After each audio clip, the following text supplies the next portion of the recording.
Hello hi नमस्कार सांग मैंने समस्त को हापी न्यू इयर। आज सकाल उठी टे भाई मान सहित कथबार्ता हो सारापर आम समस्ते मिसिक बाहरी गलु टे गरमा गरम चाह पीवाई।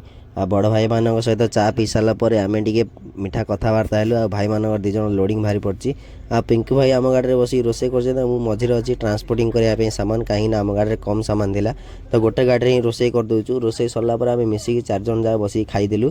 पिंकू भाई मु आ मिथुन भाई आ मो हेल्पर मोहन भाई आम सब खाई सारा पर टिके रेस्ट करी बाहरी गलु टे मार्केट आड़े सामान पत्र किणा कहीं नुआ वर्ष तो नूतन वर्ष किसी स्पेशल जिनस बनवाई मार्केट आड़े गलु आने सामान तो जाई पहुँच गलु आम कन्याकुमारी स्थित तुतुगुड़ी मार्केट शॉपिंग मॉल रे आम टे शॉपिंग कर सारापर मार्केट सामान फामान किन सारापर सामान नहीं बाहरी गल। आम हेल्पर बाबू बहुत जोर सामान धरचन तो सी टे थकी जाते तो सामान नहीं आम पलि आसिलु गाड़ी की गाड़ी में पुणी खाई शोई पड़लु। आ जीरो नाइट सेलिब्रेशन कलु। तो मिसिबा नेक्स्ट वीडियो रे। धन्यवाद।